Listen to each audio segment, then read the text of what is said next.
Muito boa noite a todas e a todos.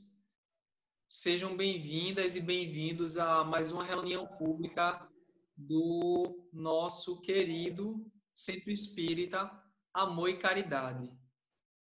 São todos muito bem-vindos, todos muito bem-vindas. É uma alegria imensa recebê-los aqui. Bem? Que a paz de Jesus esteja com todos e reine hoje e sempre em todos os lares que estão aqui representados por cada um de nós. A palestra da noite de hoje será com o tema Lei de Igualdade e será proferida pela nossa irmã Luciene Santos, que é convidada de nossa casa espírita. Ela é participante do grupo espírita, do grupo Fraternidade Espírita de Ouro Preto. É um grupo vizinho nosso aqui de Olinda e vamos recebê-la com muito carinho, né? Ela desde já é recebida com muito carinho. E o tema é Lei de Igualdade, de O Livro dos Espíritos. Agora vamos realizar, sim, lembrando o aviso da noite, é sobre a nossa campanha do quilo. Estamos aí na nossa última semana, né, de arrecadação, a princípio, e nós contamos com a colaboração de todos e de todas, tá bom? Nós estamos arrecadando uma média de 120 cestas básicas por mês para atender as famílias do Alto do Tuiuti, que são realmente muito carentes. Então, estamos recebendo aí todos os itens de cesta básica e de limpeza, itens de limpeza também, certo? Qualquer dúvida, qualquer coisa, qualquer informação, ou se quiser doar, ou quiser mais alguma informação, é só falar conosco, qualquer um de nós, tá bom? Temos aí rodando o telefone de Rildo e meu, pode telefonar para qualquer um de nós dois, mas se quiser falar com outro trabalhador do SEAC, ou com o Renato, ou com o Michele, ou com a Edileuza, ou com o Cleio, ou com Valéria, com quem você quiser, fica à vontade, tá bom? Entre em contato conosco. O importante é que nós tenhamos a participação aí de todos para realizarmos esse trabalho juntos. Agora eu vou realizar uma breve leitura, que é desse livro Amigo. Foi escrito por Emmanuel através do nosso irmão Chico Xavier.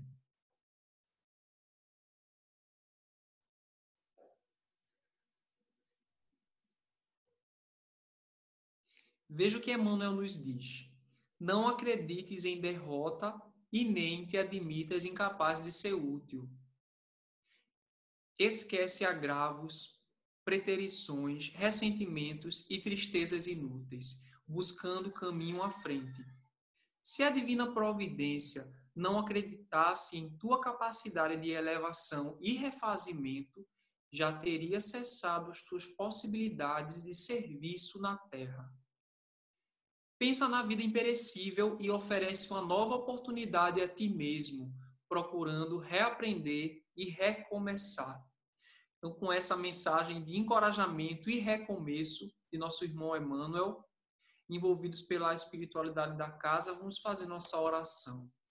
Senhor Jesus, Mestre divino e amado, agradecidos estamos por mais essa noite de reunião pública de tua casa, Centro Espírita, Amor e Caridade. Envolve-nos com teu amor, abençoa todos nós que estamos, cada um em seu lar, abençoa cada lar com tuas bênçãos. Envolve a espiritualidade amiga com teu amor e com tua luz e acolhe todos aqueles que sofrem em nosso planeta, nos nossos planos de vida. A luz nos guia e nos guarda hoje e sempre, em teu nome iniciamos a reunião pública da noite de hoje. Que assim seja. E agora eu vou passar a palavra à nossa irmã Luciene Santos, que fará a explanação da noite de hoje. Seja muito bem-vinda mais uma vez, Luciene.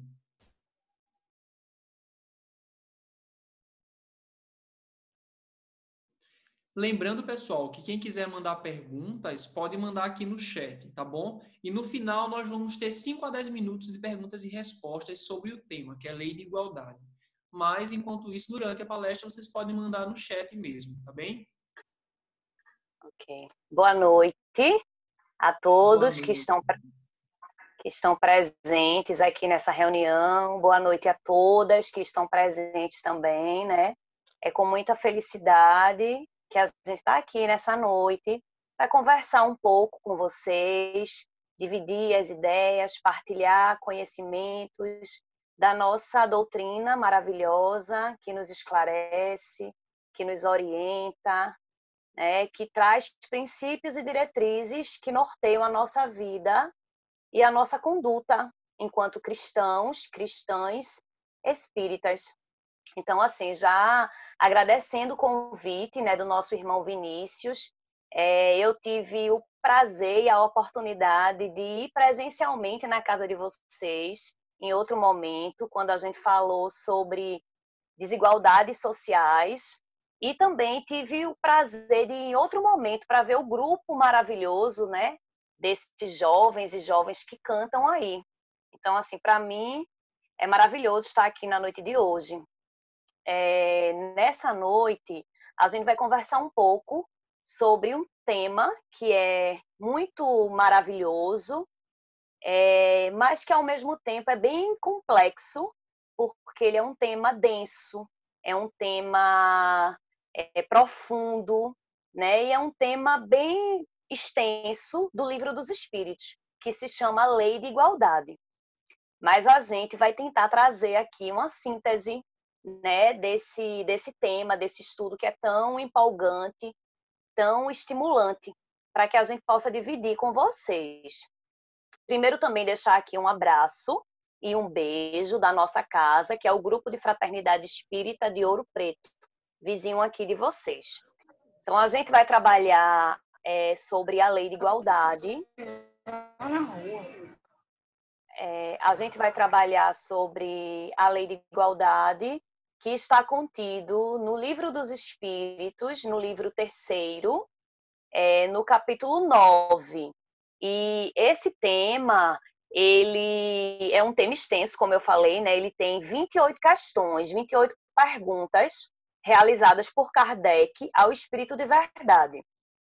Antes da gente iniciar falando do tema em si, eu queria deixar aqui bem claro, né, para nós que estamos participando dessa reunião, geralmente quando eu realizo esse tipo de trabalho antes da pandemia, né, anterior à pandemia, eu sempre abria as minhas reuniões, né, a facilitação, com a imagem que eu gosto muito, que é a imagem de todos os livros da codificação. E nessa imagem tinha uma frase de Emmanuel que dizia o seguinte, que a maior caridade que a gente pode realizar, né, para a doutrina espírita é a sua divulgação.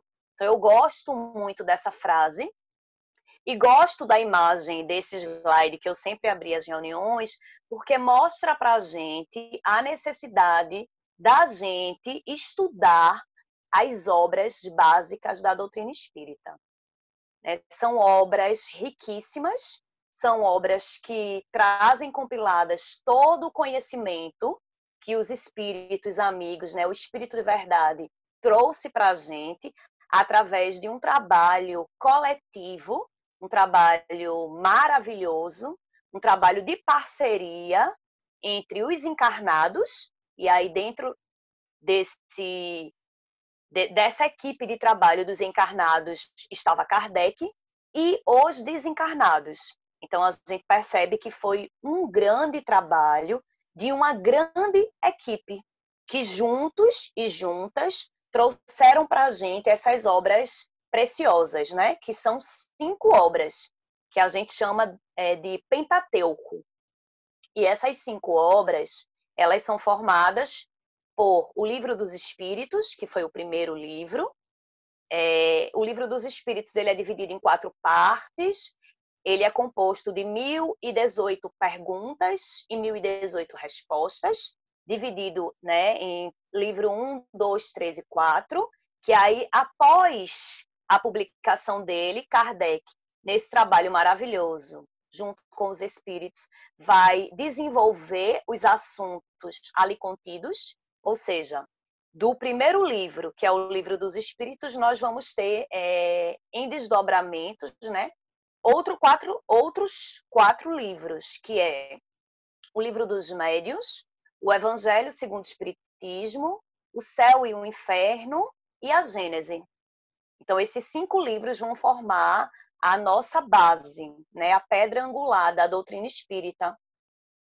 E depois desses 5 livros, assim, para dar suporte, né, ou para subsidiar ainda as nossas leituras, a gente tem mais 2 livros que são muito bons, né? Um menorzinho chamado O que é o Espiritismo e outro maior, um volume maior, que foi publicado após o desencarne de Kardec, que é Obras Póstumas.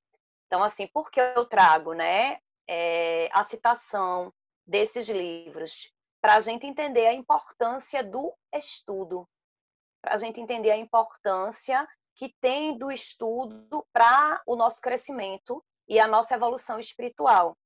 Né? O Espiritismo, ele valoriza 2 questões. E está lá no Evangelho, está lá no Livro dos Espíritos, que é um alerta e, ao mesmo tempo, é uma reflexão para nós espíritas, né? Quando o Espírito de Verdade diz para a gente: espíritas, amai-vos, eis o primeiro ensinamento. Instruí-vos, eis o segundo. Então, nós espíritas colocamos em prática, através das nossas ações, das nossas atitudes, esses 2 mandamentos, ou esses 2 ensinamentos que o Espírito de Verdade traz para a gente. Amar uns aos outros, que é o mesmo ensinamento que Jesus nos traz, e instruí-vos, que é a nossa instrução intelectual, né, através do estudo da doutrina. Então, é importante a gente fixar isso para a nossa conduta. Antes de iniciar, eu só gostaria de perguntar a vocês se vocês estão conseguindo me ouvir bem e me ver bem. Porque com essas novas ferramentas, né, que a gente começou a aderir a partir da pandemia, então a gente às vezes encontra algumas dificuldades e às vezes o som, né, falha um pouquinho, a internet também nem sempre fica como a gente gostaria, então a gente tem essa preocupação para ver se as pessoas estão conseguindo nos ver, nos ouvir, né, para que a reunião flua de forma que esclareça as pessoas. Mas aí eu acho que eu li aqui que tá tudo ok, não é isso? Sim, Então, sim. Ótimo. ok, obrigada. Pronto, então para a gente adentrar né, na temática da noite, que é a lei de igualdade, como a gente falou, né? Capítulo 9, livro 3º, as leis morais, e a gente vai encontrar lá lei de igualdade. Essa lei, ela vai trazer, vai falar da igualdade, mas ela vai ser subdividida em 7 itens. Por isso que é grande o capítulo, e a gente não vai trabalhar detalhadamente todas as questões, porque não vai dar tempo. Então, o que a gente fez? A gente selecionou pelo menos uma questão de cada item desse. E aí eu vou dizer para vocês quais são os itens que tem nesse capítulo, né? A gente vai trabalhar a igualdade natural, desigualdade das aptidões, desigualdades sociais, desigualdade das riquezas, provas da riqueza e da miséria, igualdade de direitos entre o homem e a mulher e igualdade diante do túmulo. Esses 7 itens, eles estão contidos dentro da lei de igualdade. E aí eu vou fazer o convite para vocês, depois, que vocês se debrucem mais detalhadamente nesse capítulo, porque ele é um capítulo extenso. Então, são 28 questões, como eu falei, né? Então, a gente vai fazer uma síntese, porque senão a gente não daria conta para esgotar o debate. Tinha que ser um seminário com um tempo maior, certo? Mas vamos lá. Para a gente falar da lei de igualdade, a gente primeiro tem que entender o que é o conceito de igualdade. O que é que esse conceito quer dizer para a gente? A palavra, né, a etimologia da palavra, ela vem do latim, que significa a equalitate, que é igualdade, que é aquilo que é igual, aquilo que é semelhante. Então, durante muito tempo, desde os primórdios, né, da nossa civilização, que os seres humanos, eles buscam entender esse conceito de igualdade e eles buscam colocar em prática esse conceito, ou seja, eles buscam operacionalizar através das suas atitudes, das suas ações, o conceito de igualdade. Então, a gente vai ver que a primeira civilização a tentar trabalhar esse conceito na prática pelo menos que a gente tem ciência, né, porque foi mais divulgado, foram os gregos. Então, os gregos, através da filosofia, eles começam a se debruçar, a estudar, né, a querer entender, a buscar tentar colocar em prática o conceito de igualdade. E como é que eles tentam colocar em prática? Através das relações sociais de uns com os outros.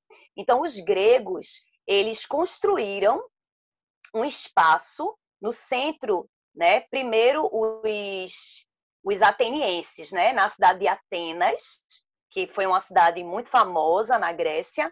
Então, eles começam a colocar em prática um conceito de relação social, política, econômica, chamada democracia. Então, o conceito de democracia não é de agora, né? Os gregos já trazem esse conceito. E o que é democracia? A palavra ela é subdividida em dois, que é demo, significa povo, cracia, significa poder. É o poder do povo, ou o poder nas mãos do povo. Então, o povo, que são as pessoas, os seres humanos, eles, em Atenas, faziam o exercício, ou pelo menos tentavam, se esforçavam, né, em fazer esse exercício de colocar em prática a igualdade. Como que eles faziam isso? Eles se reuniam num local que se chamava ágora. E o que era ágora? Era um espaço localizado, circunscrito, onde eles dialogavam, onde eles conversavam, trocavam ideias para discutir os problemas, as dificuldades, as situações vivenciadas na cidade, na polis, que é chamada cidade. Então, eles se reuniam ali porque eles entendiam que todas as pessoas tinham as mesmas condições de colocar as suas ideias, tinham as mesmas oportunidades de igualdade para expressar o que sentiam, para colocar a sua visão de mundo. E ali eles resolviam, né, daquelas reuniões, naqueles diálogos, eles tiravam alguns encaminhamentos, eles resolviam algumas dificuldades. E assim eles iam construindo o conceito de igualdade na prática, concretamente. Porém, a gente sabe que esse conceito de igualdade buscado pelos gregos ainda foi limitado, né? Bem restrito. Não foi uma igualdade plena. Por quê? Porque só quem tinha direito a exercer a igualdade eram os cidadãos. E quem eram os cidadãos gregos? Eram os homens. Então, as mulheres, as crianças, os escravos, que eram os escravos de guerra, né? Quando eles conquistavam territórios, eles não podiam, eles não tinham o direito de fala, né? Nem de voto, nem de vez. Então, era uma igualdade ainda limitada, mas era o primeiro passo na busca dessa igualdade.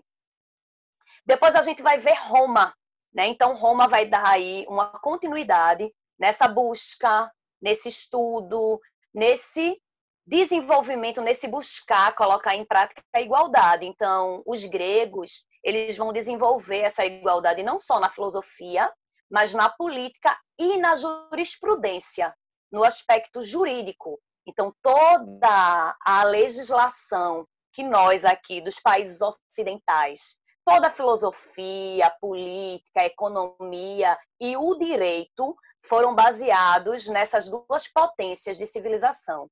Né? A gente teve toda a influência da Grécia e de Roma. Então, Grécia e Roma, eles constituem a base do pensamento jurídico, político e filosófico do Ocidente. E esse conceito de igualdade ele vai sendo melhorado, aprimorado, né? Ampliado à medida que o progresso ele vai vindo. E aí a gente vai passando por outros momentos, por outros períodos de transformações, e esse conceito ele vai estar sempre sendo perseguido pelos seres humanos. A gente vai dar um salto agora, para a gente não incorrer no erro de trazer todos os períodos históricos, mas a gente vai trazer aqueles períodos históricos, aqueles momentos onde ficaram mais no centro a questão da igualdade, certo? Então, na Idade Moderna, a gente vai ver esse conceito de igualdade sendo retomado. Então, muitos pensadores, teóricos, artistas, pintores, músicos, vêm no movimento de renovação, primeiro através do Renascimento ou Renascentismo, e depois vem outro movimento mais progressista e mais avançado, que ficou conhecido como, primeiro, liberalismo, que aí ele vai se adentrar nas artes, na política, na economia, que é o liberalismo clássico. Um dos defensores do liberalismo, que foi John Locke, ele diz que a igualdade é um princípio fundamental, né, dessa corrente do liberalismo. E ele vai dizer que todos os homens são iguais por natureza. Todos os seres humanos são iguais por natureza. Então, esse é um princípio da corrente, né, do liberalismo. A partir disso, a gente que já estudou história, geografia, filosofia, vai se lembrar também de um período que foi conhecido como século das luzes, porque ele vem clarear, ele vem trazer a razão, ele vem trazer a metáfora da iluminação para a iluminação das mentes. Tanto é que ele foi chamado de iluminismo.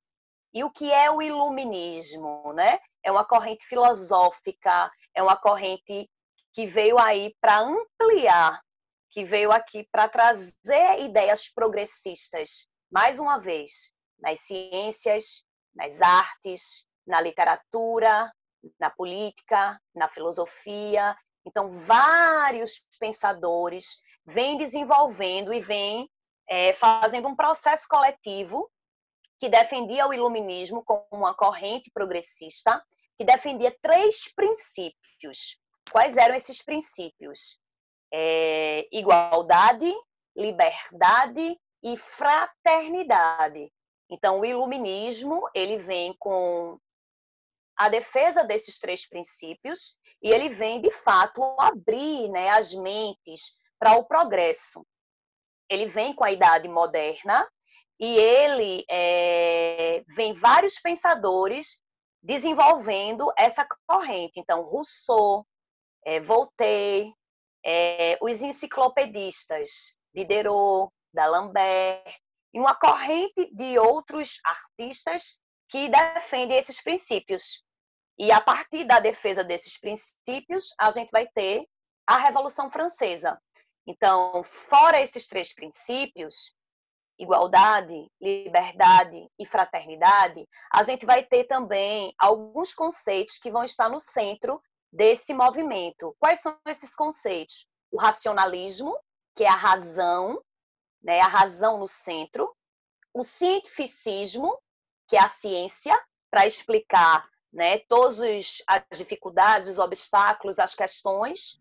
E o antropocentrismo, que é o homem no centro. Então, esses 3 conceitos, eles ficam muito vivos, né, muito defendidos nesse período.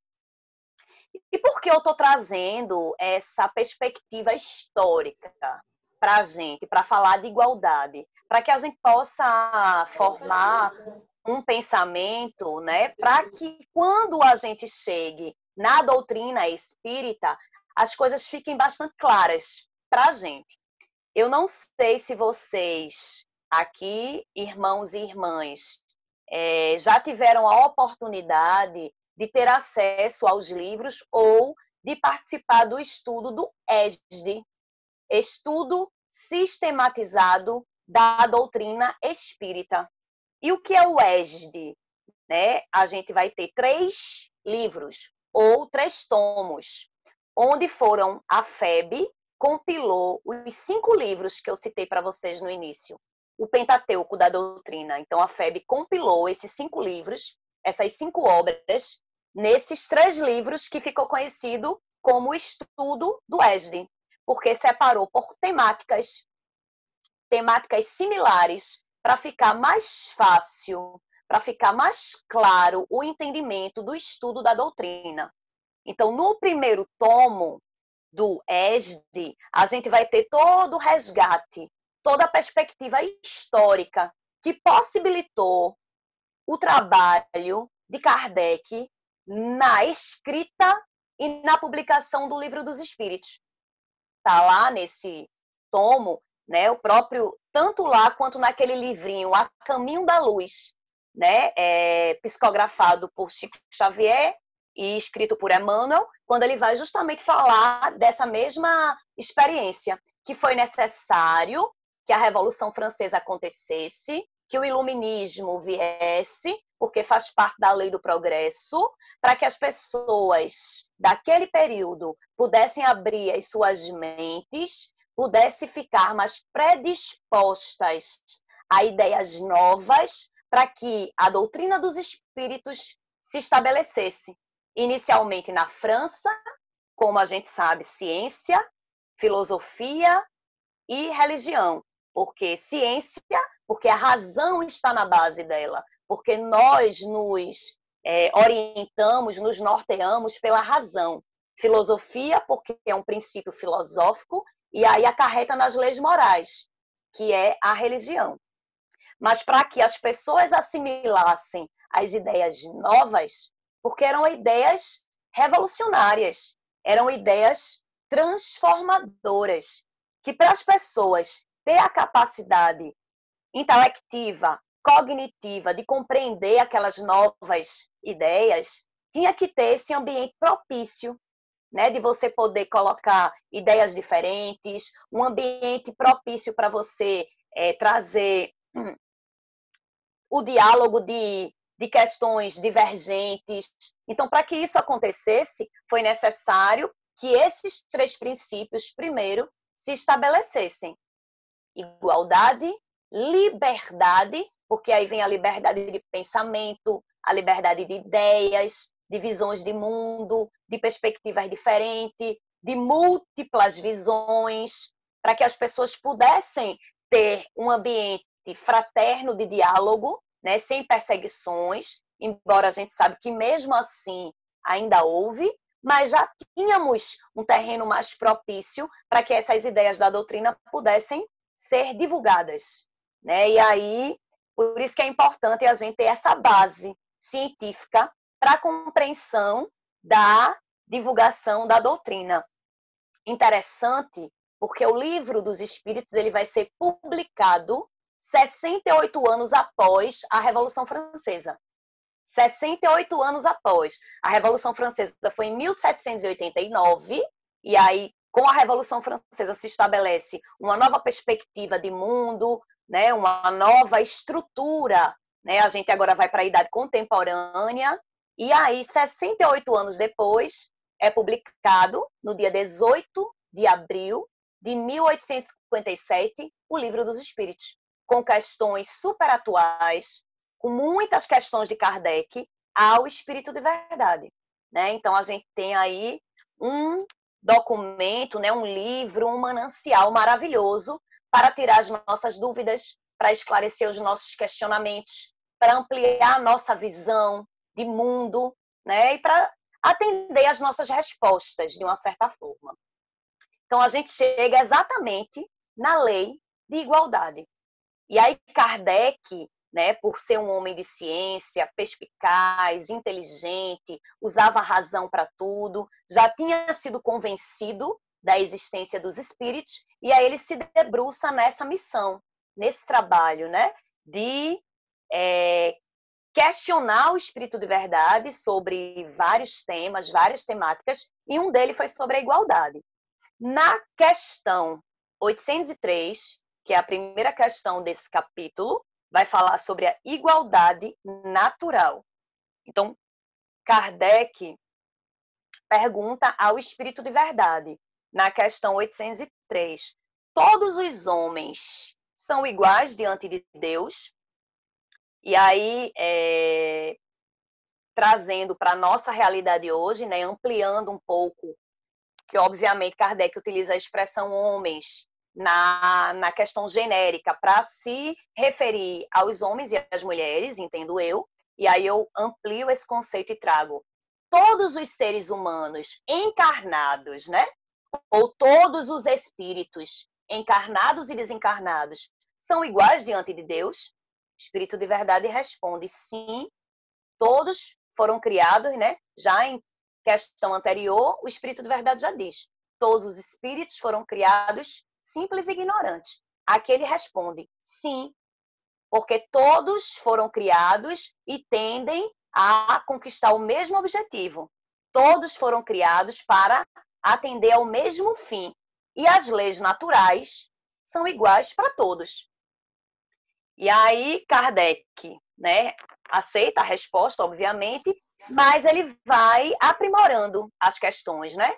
Ele traz no item 2, que ele vai falar das desigualdades de aptidões, porque Kardec, ele é inteligente, aí ele vai dizer, ok, se todos são iguais, por que eu observo? Porque, assim, Kardec, ele tinha um método, e ele esclarece e expõe esse método lá no Livro dos Médiuns, para ele poder chegar às conclusões. Então, ele tinha um método primeiro da observação, que era um método empírico, e depois ele vai provar, né, como que ele chegava a determinada resposta para provar a existência dos espíritos.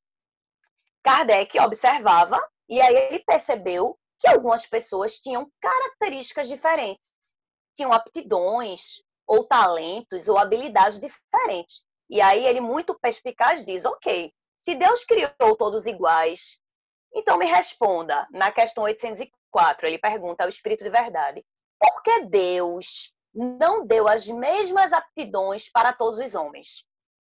Então Kardec quer saber, se Deus criou todos os espíritos iguais, por que Deus não deu as mesmas aptidões a todos os seres humanos? E aí a resposta do Espírito de Verdade é, mais uma vez, Deus criou todos os espíritos iguais. As diferenças de habilidades, aptidões, talentos ou características vão diferenciar uns dos outros, porque os espíritos, alguns deles, podem ter vivido mais, podem ter tido mais vivências através das reencarnações. E se eles tiveram mais vivências, automaticamente eles vão adquirindo mais experiências. Eles vão acumulando, através dessas experiências, habilidades, aptidões ou talentos diferenciados, diversificados. Porque através do seu livre-arbítrio, eles vão fazendo as suas escolhas. Então, o que vai divergir ou o que vai diferenciar um espírito de outro são as vivências e as experiências que cada um ou cada uma vai ter através, né, das suas escolhas. Então, não é que Deus criou os espíritos diferentes ou com habilidades diferentes. Não. As habilidades, os talentos e as aptidões, eles não são naturais. Eles são adquiridos através das nossas vivências. Então, as diferenças são exteriores, né? São diferenças que a gente conquista, obviamente, também nas nossas vivências. Então, a gente não perde aquilo ali, mas são diferenças conquistadas através das nossas oportunidades de vivências.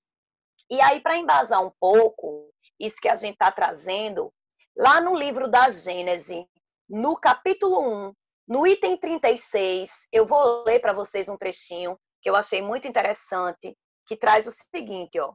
Com a reencarnação, caem os preconceitos de raças e de castas, uma vez que o mesmo espírito pode renascer rico ou pobre, grande senhor ou proletário, chefe ou subordinado, livre ou escravo, homem ou mulher. De todos os argumentos contra a injustiça, da servidão e da escravidão, contra a sujeição da mulher à lei do mais forte, não há nenhum deles que ultrapasse, em lógica, o fato material da reencarnação. Se, pois, a reencarnação repousa sobre uma lei da natureza, o princípio da fraternidade universal, ela repousa sobre a mesma lei da igualdade de direitos sociais e, por conseguinte, a da liberdade. Então, a gente compreende com isso que as diferenças, que as características, nós conseguimos, né, ter uma diversidade delas através das nossas reencarnações sucessivas. Então, não é Deus que cria os espíritos diferentes, somos nós que, através do nosso livre-arbítrio, nós nos enriquecemos, acumulamos, uns progridem mais rápido do que outros, mas todos nós estamos fadados à perfeição, certo? Então, Kardec ainda não se dá por vencido, né? Kardec tem muitas questões para o espírito de verdade em relação ao conceito de igualdade. Como ele observava tudo ao seu redor, no seu tempo, ele percebeu que existia desigualdades sociais. E aí ele pergunta, na questão 806, ao espírito de verdade: a desigualdade das condições sociais é uma lei natural? Veja como Kardec vai construindo a linha de raciocínio dele. Primeiro, ele compreende que existe uma igualdade natural, porque Deus criou todos os espíritos iguais. Depois, empiricamente, através da sua observação, ele enxerga que existem diferenças entre os seres humanos, mas que essas diferenças, elas são exteriores por conta das nossas oportunidades de reencarnação, que a gente acumula, porém ele também percebe que existe uma desigualdade social. Então, assim, tem gente que tem mais, tem gente que tem menos, tem gente que não tem nada. E aí Kardec fica, opa, como é isso? Né? Se existe uma igualdade aí nas leis naturais, por que isso acontece? E Kardec pergunta. E a resposta do Espírito de Verdade é maravilhosa. E ele diz, não, isso não é obra de Deus, isso é obra dos homens, ou seja, é obra dos seres humanos. Nós é que somos egoístas, avarentos, orgulhosos, que não ainda conseguimos colocar em prática a partilha, a caridade, a fraternidade, a solidariedade. Então, nós construímos as desigualdades sociais por estarmos ainda, né, num planeta de expiações e provas, que já está na fase de transição, que os espíritos nos alertam, mas nós ainda temos muito a melhorar. Então, nós não sabemos partilhar, dividir. Então, somos nós que construímos e construímos todos os dias as desigualdades, porque não conseguimos ainda fazer uma distribuição de renda mais ou menos equânime, igualitária. Na questão sobre desigualdade das riquezas, Kardec faz uma pergunta muito interessante. Ele diz assim para o espírito de verdade: a desigualdade das riquezas não tem sua fonte na desigualdade das faculdades, que dá a uns maiores meios de aquisição que a outros? Veja como Kardec era altamente inteligente. Ele fazia de tudo para trazer, né, as contradições, né, as situações complexas da sociedade. Então, Kardec bebia muito na filosofia, na política, na economia, na sociologia, na antropologia, para formular as suas questões. Além dele ver empiricamente as coisas que aconteciam, né, ele também se ancorava nas ciências, nas disciplinas que discutiam essas questões das relações sociais. E aí Kardec diz, opa, peraí, se Deus é justo, se Deus diz que tudo ele criou de forma igual, os espíritos foram criados iguais, né? Existe a desigualdade das aptidões, mas aí somos nós que acumulamos mais ou menos através das experiências. Mas se as desigualdades sociais fomos nós que criamos, ok, porque nós somos egoístas, orgulhosos, não sabemos dividir, partilhar, mas e as desigualdades das riquezas? Será que não é porque, como uns têm mais habilidades do que outros, são mais talentosos do que outros, digamos, são menos preguiçosos do que outros, não é por isso que uns são mais ricos do que outros? Kardec estava jogando ali questões para o espírito de verdade. A desigualdade das riquezas é porque uns têm mais talento, trabalhou mais, se esforçou mais do que outros? É mais ou menos isso que ele quer saber. E a resposta do espírito de verdade, para mim, é fenomenal. É fantástica. Depois, eu convido vocês a ir lá no capítulo 9, estudar esse capítulo, porque é muito interessante. A resposta do espírito de verdade não é uma resposta simplista. Não é uma resposta maniqueísta. O que é isso? O que é o maniqueísmo? É aquela resposta simples, simplista, que diz ou é sim ou é não. Ou é branco ou é preto. E a resposta não é assim. A resposta é mais complexa que a pergunta. O espírito de verdade responde sim e não. Aí você, opa, agora fiquei sem saber, né? O que é que o espírito de verdade quer dizer com isso? Ele vai dizer sim e não.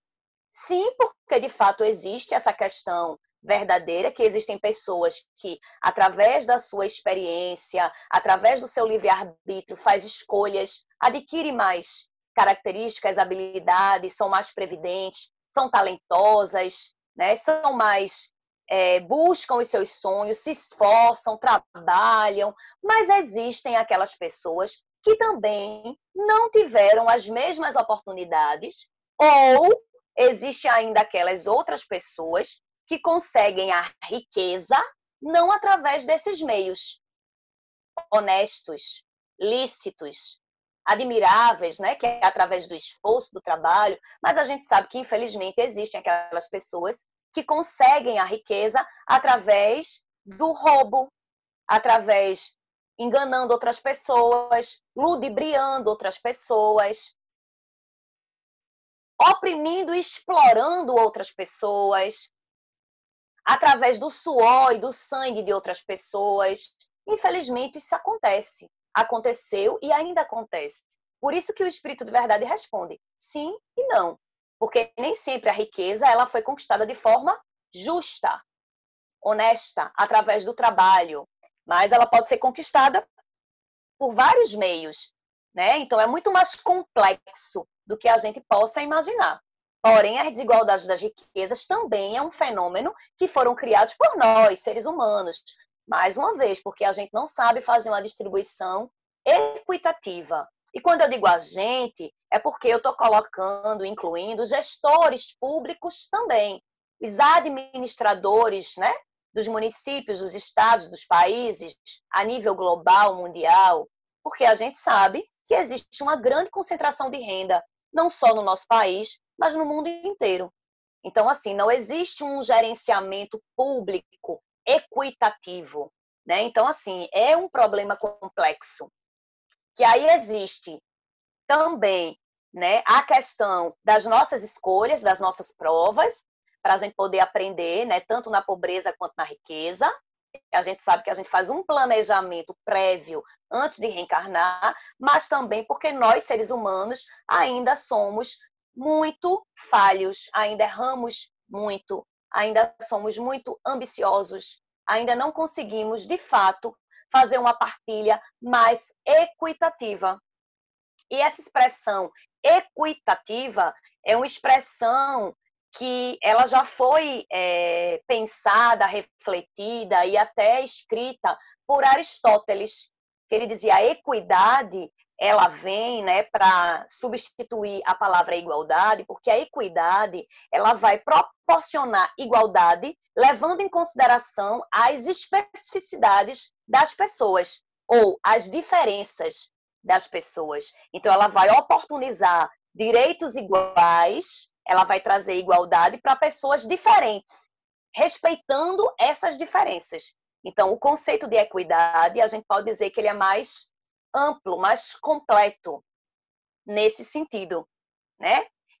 E aí, Kardec, pensando nisso, com essa resposta maravilhosa do Espírito de Verdade, trazendo para a gente refletir e não incorrer em respostas simplistas, ou simplesmente, fulano é pobre porque Deus quis. Não, nem sempre, não é? Existe uma complexidade aí por trás. E a gente não pode afirmar exatamente o que aconteceu ou porque ele ou ela está naquela situação.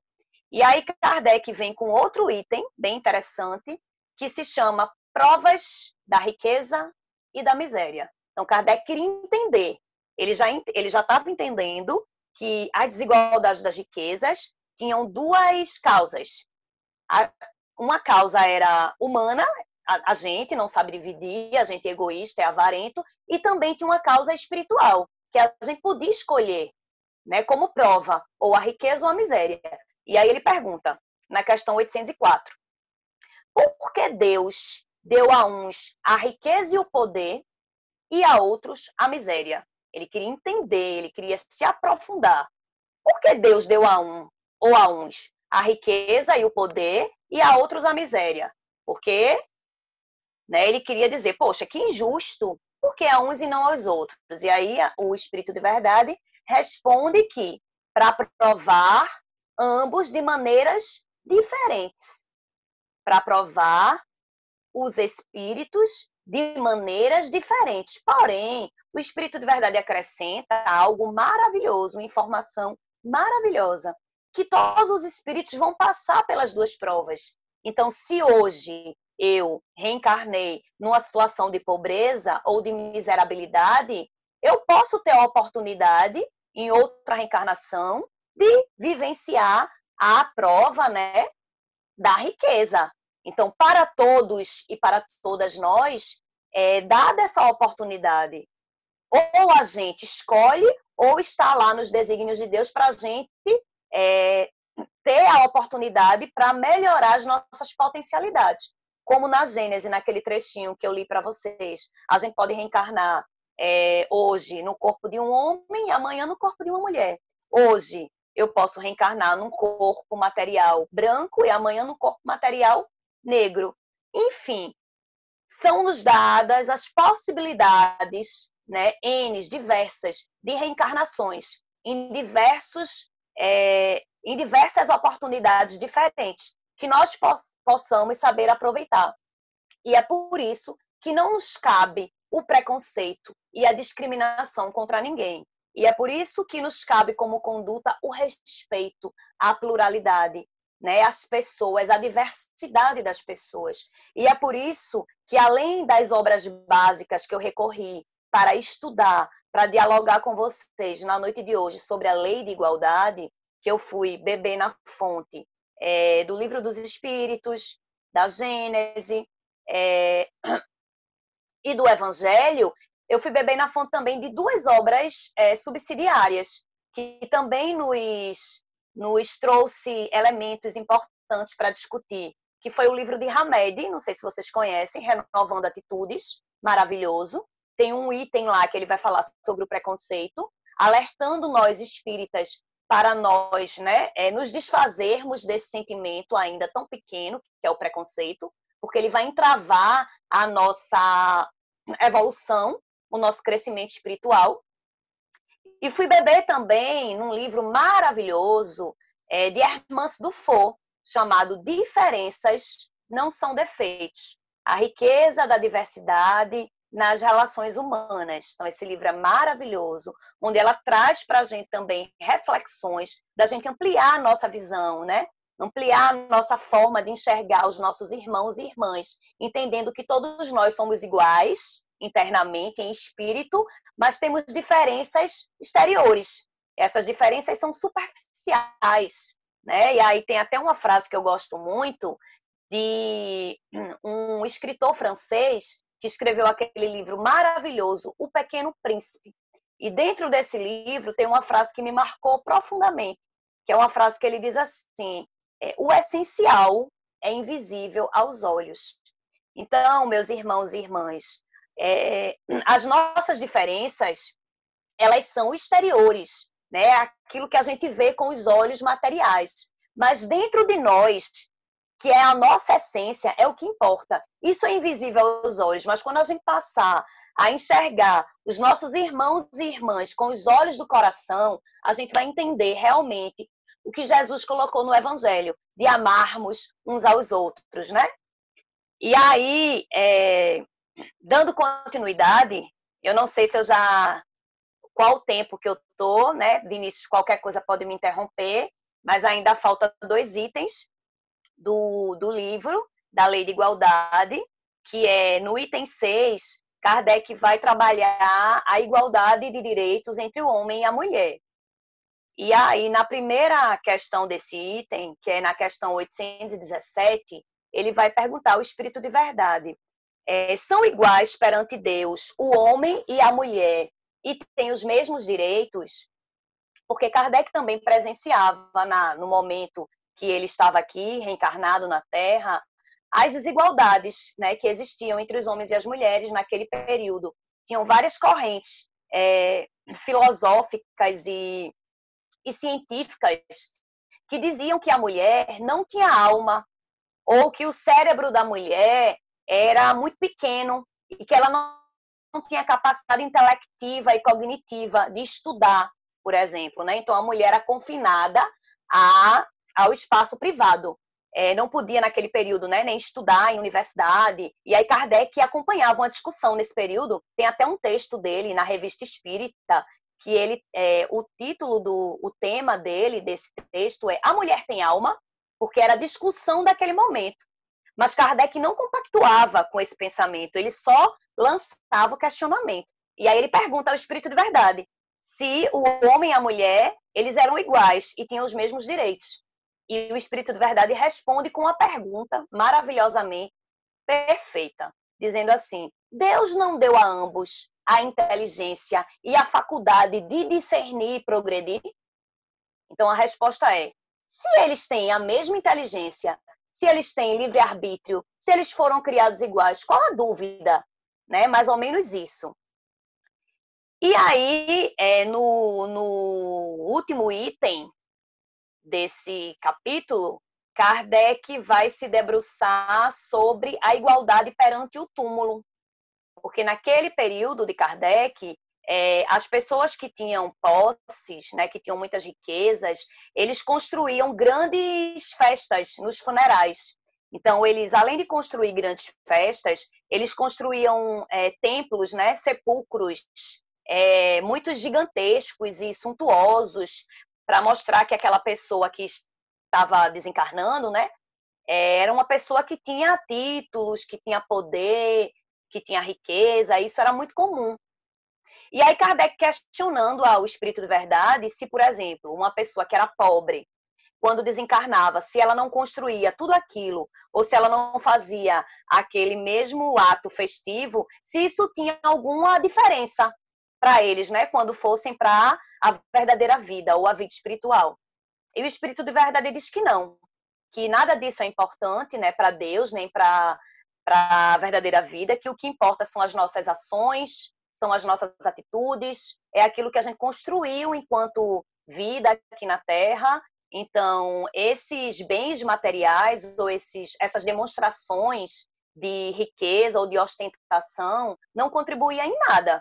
A homenagem em si não era condenatória, porque se a pessoa realmente, né, tinha um legado, deixou aqui alguma contribuição para as pessoas, que bom que se faziam homenagens, mas que os bens materiais, aquilo que se gastava, não tinha importância.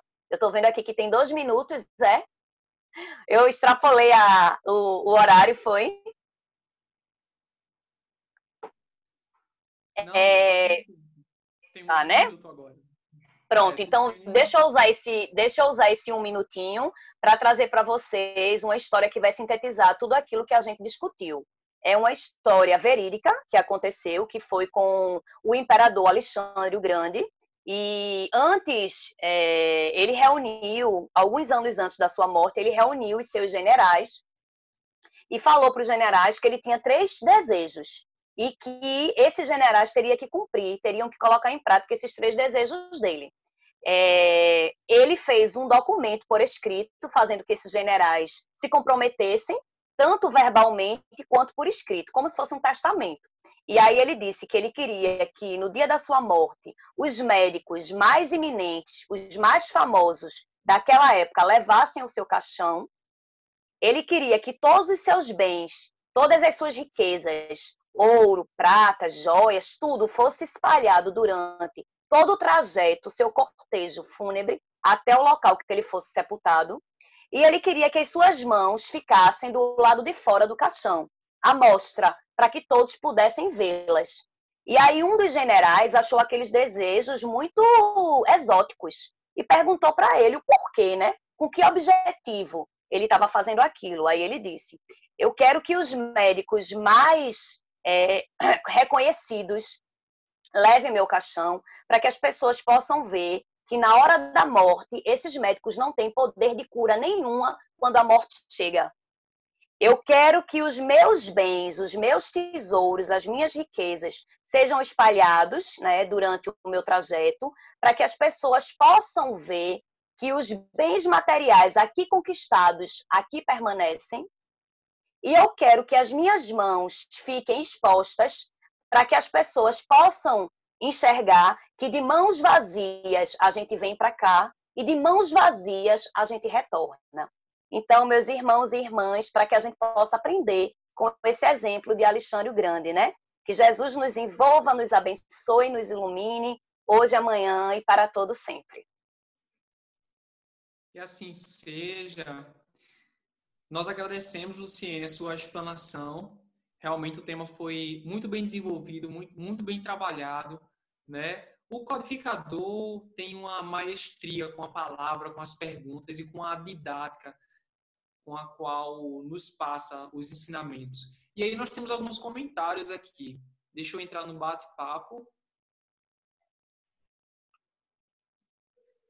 Temos um comentário aqui, olha, de Michele. Gratidão imensa pela maravilhosa explanação de hoje, da nossa irmã Luciene. Como sempre, com muito embasamento, amamos. Arthur comenta, excelente explanação. Cleide comentou, maravilha. E Renata parabeniza você, Luciene, pela explanação. Gostamos muito, tá? Agradecemos bastante. Eu gostaria de comentar também sobre a importância, né, desse capítulo de Lei de Igualdade de O Livro dos Espíritos, porque de fato nos iguala. Kardec faz pergunta atrás de pergunta e o Espírito de Verdade nos responde de forma que não nos deixa dúvidas, que a única diferença que nós temos são as virtudes que são conquistadas por nós mesmos, que são de nosso mérito, que os bens materiais, a exemplo de Alexandre, ficam para trás e, segundo os Espíritos nos ensinam, são para ser utilizados aqui na Terra, mas bem utilizados. Não é para ser a nossa única posse, porque se os bens materiais forem todo o tesouro que a gente tem, o que a gente vai levar para o pós-túmulo? Eles não vão conosco, né? Ô Luciene, aí eu quero te perguntar, a gente tem 2 minutos, eu quero te perguntar o seguinte, o que é que você acha, assim, da contribuição da divulgação da doutrina espírita na melhoria da igualdade social, da correção das desigualdades sociais e no encaminhamento de nossa sociedade para uma sociedade mais fraterna e igualitária? O que é que você entende aí como a importância da doutrina espírita nesse papel? Bem, primeiro eu quero agradecer, né? Eu que agradeço assim a paciência de vocês, a partilha, a troca. Que bom que as pessoas gostaram, fico muito feliz. E a tua pergunta é maravilhosa, porque assim, eu acredito que a doutrina espírita, ela vem com a missão de um potencial transformador desse planeta. Né? A doutrina espírita como com esse lema, e nós, enquanto espíritos, né, nós temos esse papel de transformar o nosso planeta, de transformar o nosso mundo, construir um mundo melhor, um mundo mais fraterno, um mundo mais justo. Eu acho que as bases da nossa doutrina deixam isso muito claro.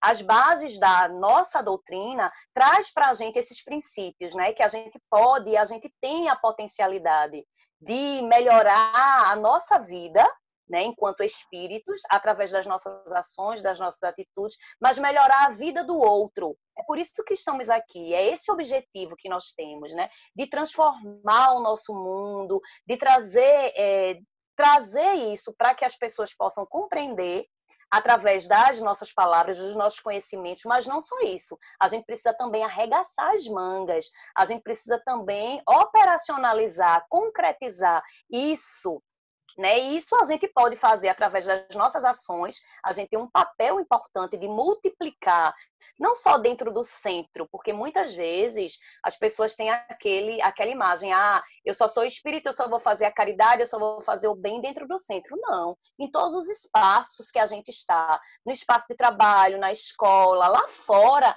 é que a gente tem que potencializar, que transformar. E transformando, a gente vai estar transformando o mundo ao nosso redor.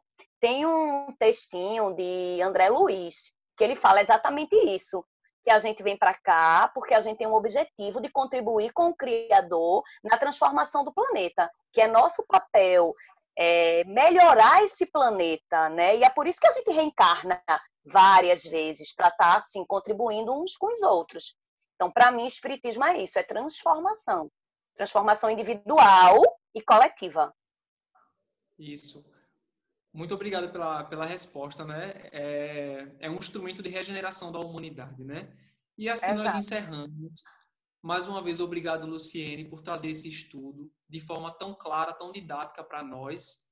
Obrigado a todo mundo que participou nessa noite. Obrigado você que está assistindo depois pelo link, pelo YouTube, certo? É muito bom também ter sua participação. E vamos orar a Jesus e agradecer. Senhor Jesus, divino e amado Mestre, te agradecemos por esses ensinamentos que recebemos nessa noite, através do Consolador prometido, nossa querida doutrina espírita, Senhor.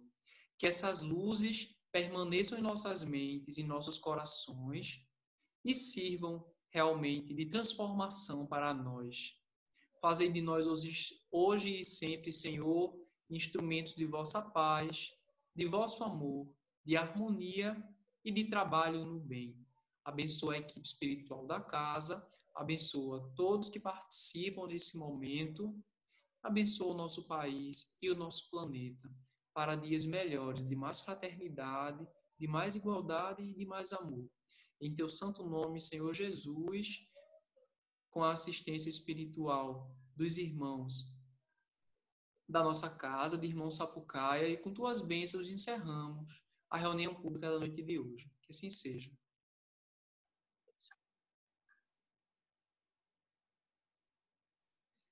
E assim encerramos. Obrigado, pessoal, pela participação de todos. Tenham todos uma boa noite. Que Jesus permaneça conosco hoje e sempre. Uma boa noite, um bom domingo, uma boa semana. Amém, Boa amém. noite. Boa Muito noite. Boa obrigada. noite, amém. Obrigada, Luciene, pela sua contribuição. Boa noite a todos.